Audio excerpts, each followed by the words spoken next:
విజయ సాధన online coaching classes. నేను మీ polity రాజు సార్ని. దాదాపుగా 16 years ఎక్స్పీరియన్స్ ఉంది.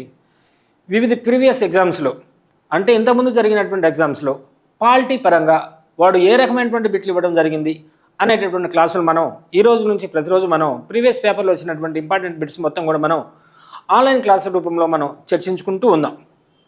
అలానే మా యాప్కు సంబంధించినటువంటి డీటెయిల్స్ మీకు అందుబాటులో కావాలి అంటే యూట్యూబ్లో డిస్క్రిప్షన్ ఉంది, మా యాప్ను డౌన్లోడ్ చేసుకోండి.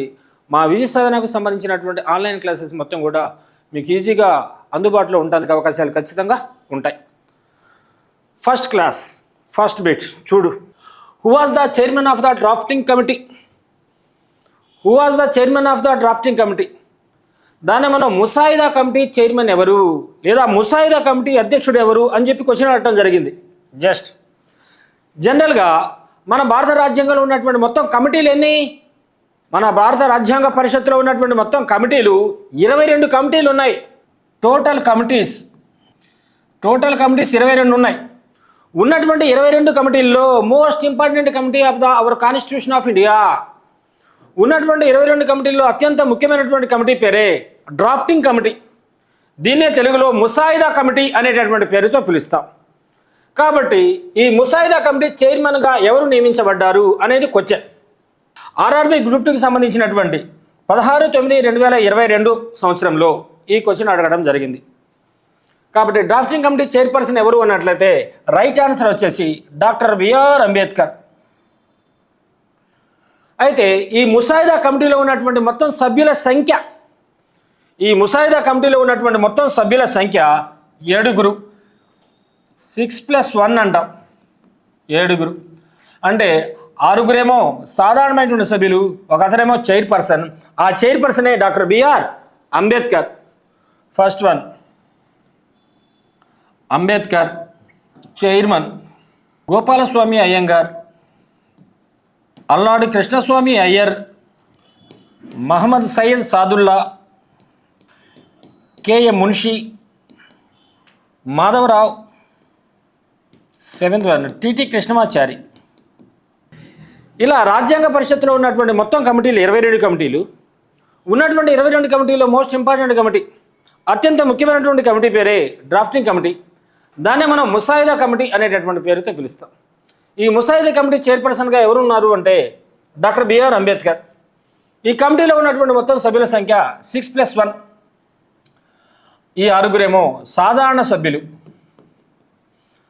ఒక chairman doctor BR Ambedkar.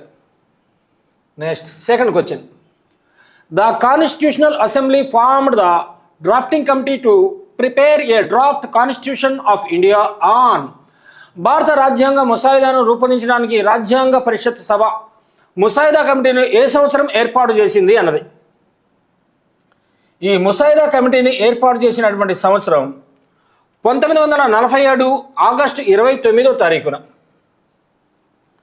1947 August 29వ తారీఖున ఈ ముసాయిదా కమిటీని ఏర్పాటు చేయడం జరిగింది.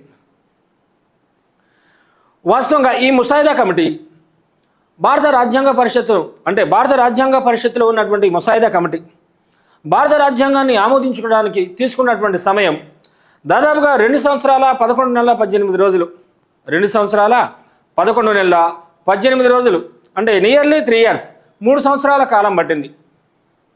కాబట్టి దీనికి రైట్ ఆన్సర్ 1947 ఆగస్ట్ 29. సేమ్ ఇవన్నీ కూడా మనల్ని కన్ఫ్యూజ్ చేసే విధంగా ఉన్నాయి. 47 ఆగస్టు 29వ తారీఖున మాత్రమే ముసాయిదా కమిటీకి ఏర్పాటు చేయడం జరిగింది. 49, 29, 48 ఆగస్టు 29, 50 ఆగస్టు 29. ఇక్కడ ఆగస్టు 29 అనేది కామన్. కానీ ఏ సంవత్సరం ఏర్పాటు చేయబడటం జరిగింది అన్నట్లయితే 1947వ సంవత్సరంలో ఏర్పాటు చేయడం జరిగింది. Who among the following was not the member of drafting committee of the Indian Constitution? ఈ క్రింది వారిలో భారత రాజ్యాంగ ముసాయిదా కమిటీలో సభ్యుడు కానటువంటి వ్యక్తిని గుర్తించండి అన్నారు. ఈ క్రింది వారిలో భారత రాజ్యాంగ ముసాయిదా కమిటీలో సభ్యుడు కానటువంటి వారిని గుర్తించండి అన్నారు. ఆల్రెడీ ఇంతకుముందు ఫస్ట్ క్వశ్చన్లో మనం చెప్పుకున్నాం. ఈ ముసాయిదా కమిటీలో ఉన్నటువంటి మొత్తం సభ్యులు చైర్మన్తో కలుపుకొని ఎంత అన్నట్లయితే 6+1 7 అని చెప్పుకున్నాం. అయితే అక్కడ ఎవరెవరు వచ్చారు? సయ్యద్ మహమ్మద్ సాదుల్లా ఉన్నారు, గోపాలస్వామి అయ్యంగార్ ఉన్నారు, కేఎం మున్షి ఉన్నారు. కానీ సభ్యుడు కానటువంటి వ్యక్తి ఎవరు ఉన్నట్లయితే ఏవి టక్కర్. ఈ క్వశ్చన్కి రైట్ ఆన్సర్ ఏవి టక్కర్. ఈ క్వశ్చన్ ఎప్పుడు వచ్చింది? ఆర్ఆర్బి ఎన్టీపీసీలో 2021 సంవత్సరంలో జరిగినటువంటి షిఫ్ట్ 2 ఎగ్జామ్లో ఈ క్వశ్చన్ రావడం జరిగింది. కాబట్టి historical background of the constitution of India, భారత రాజ్యాంగానికి సంబంధించినటువంటి చారిత్రక నేపథ్యంపై మనకంటూ ఒక ప్రత్యేకమైనటువంటి అవగాహన ఉన్నట్లయితే తప్పనిసరిగా కొన్ని బిట్లకు రైట్ ఆన్సర్ చేయడానికి అవకాశాలు ఖచ్చితంగా ఉంటాయి. భారత రాజ్యాంగంలో ప్రాథమిక విధులను చేర్చాలని ఏ కమిటీ సిఫార్సు చేసింది? Which committee recommended that fundamental duties be included in the constitution of India? ప్రారంభంలో మనకి కేవలం ప్రాథమిక హక్కులు మాత్రమే ఉన్నాయి, కానీ ప్రాథమిక విధులు లేవు, ఫండమెంటల్ డ్యూటీస్ అందుబాటులో లేవు మనకి. కానీ హక్కులు విధులు రెండు కూడా పరస్పర పోషకాలు. హక్కులు లేకుండా విధులు లేవు, విధులు లేకుండా హక్కులు లేవు. ఇవి ఒకదానితో ఒకటి అవినాభావ సంబంధం కలిగి ఉంటాయి. అంటే ఒకరి హక్కు మరొకరి దగ్గరికి వెళ్ళేసరికి అది డ్యూటీగా, విధిగా మారిపోతుంది. దేశంలో నివసిస్తున్నటువంటి పౌరులందరూ స్వేచ్ఛా స్వాతంత్రాలతో జీవించాలంటే హక్కులు ఉండాలి. ఈ హక్కులను ఎవరిచ్చారు? మనకి రాజ్యం కల్పించింది. కాబట్టి రాజ్యానికి మనం తిరిగి చేయవలసినటువంటి పనిని, ధర్మాన్ని, కర్తవ్యాన్ని మనం ప్రాథమిక విధులు అంటాం, ఫండమెంటల్ డ్యూటీస్ అంటాం. మరి ఇంత ప్రాధాన్యత కలిగినటువంటి ప్రాథమిక విధులు రాజ్యాంగం ప్రారంభంలో లేవు.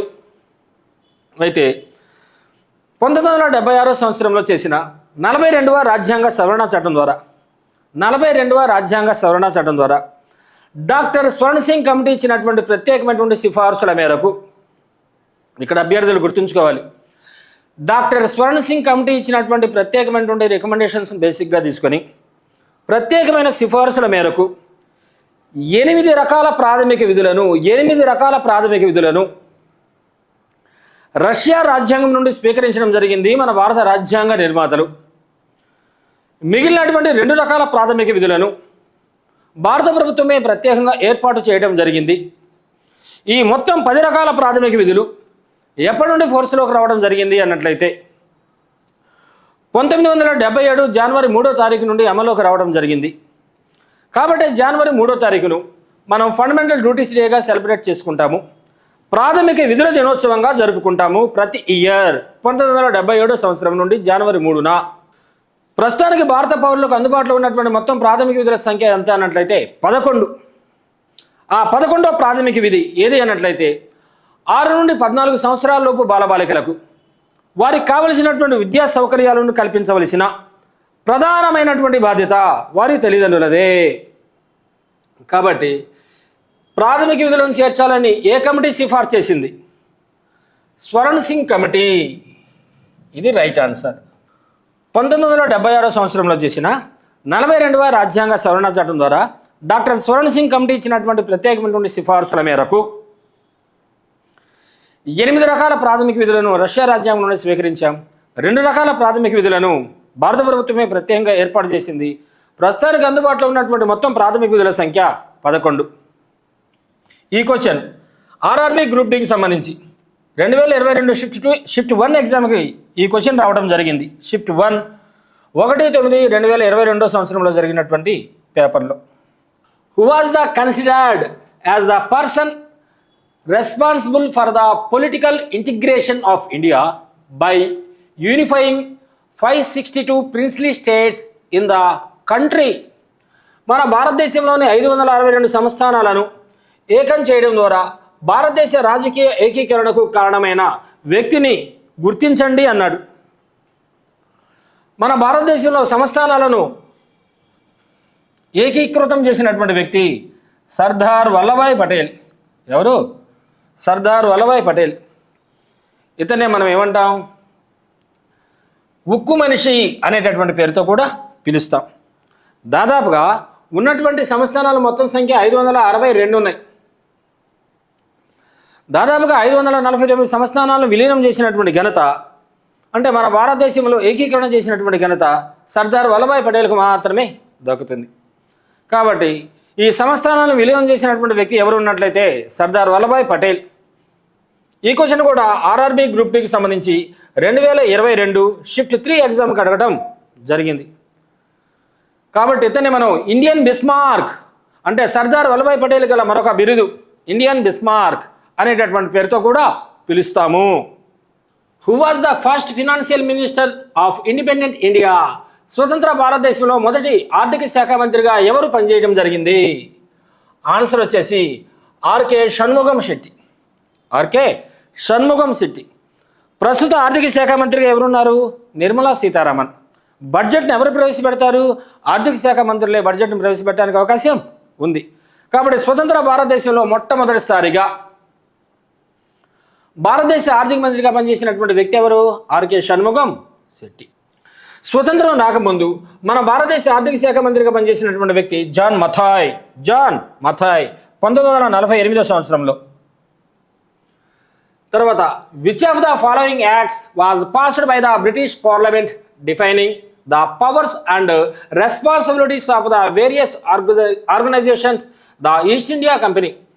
ఈస్ట్ ఇండియా కంపెనీ పాలనను క్రమబద్ధీకరించడానికి, ఈస్ట్ ఇండియా కంపెనీ పాలనను రెగ్యులేట్ చేయడానికి, ఈస్ట్ ఇండియా కంపెనీ పాలకులు మన భారతదేశాన్ని వారి ఇష్టం వచ్చినటువంటి రీతిలో పరిపాలించకుండా ఉండడానికి, ఆ ఈస్ట్ ఇండియా కంపెనీ పాలనను నియంత్రిస్తూ చేసినటువంటి ప్రత్యేకమైనటువంటి చట్టం ఏది అన్నాడు ఈ క్వశ్చన్. 1773 regulating act. దీనికి ఆన్సర్ వచ్చేసి సెకండ్ వన్ 1773 రెగ్యులేటింగ్ యాక్ట్. దీన్ని మనం 1773 క్రమబద్ధీకరణ చట్టం అనేటటువంటి పేరుతో కూడా పిలుస్తాం. ఆర్ఆర్బి గ్రూప్ డి 2022 షిఫ్ట్ 1కి ఈ క్వశ్చన్ అడగడం జరిగింది.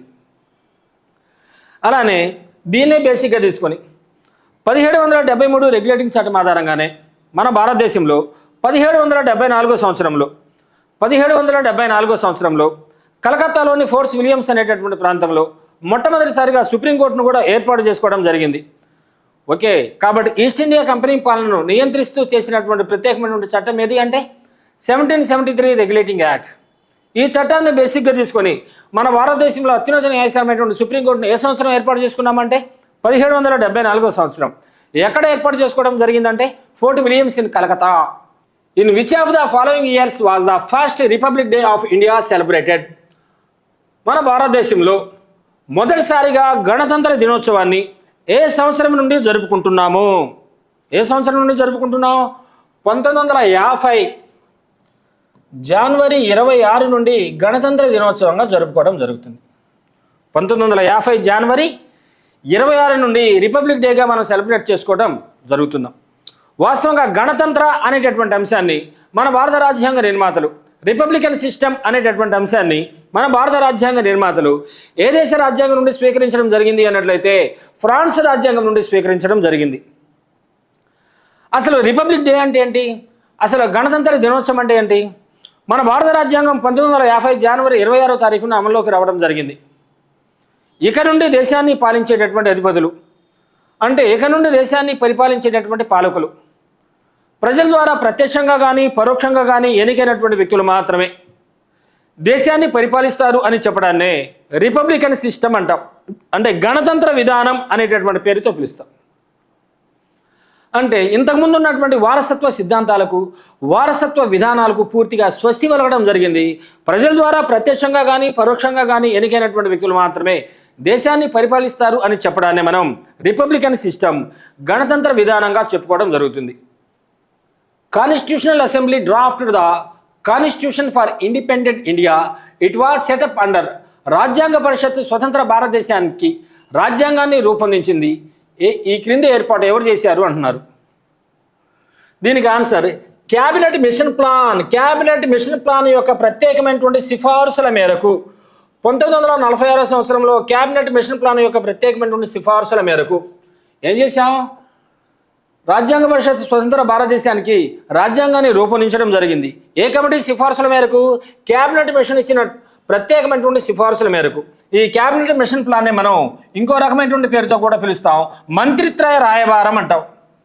మంత్రిత్రయ రాయబారం అంటాం. ఓకే, ఈ క్యాబినెట్ మిషన్ ప్లాన్లో ఉన్నటువంటి మొత్తం సభ్యులు ముగ్గురు. 1 లారెన్స్, 2 అలెగ్జాండర్, 3 క్రిప్స్.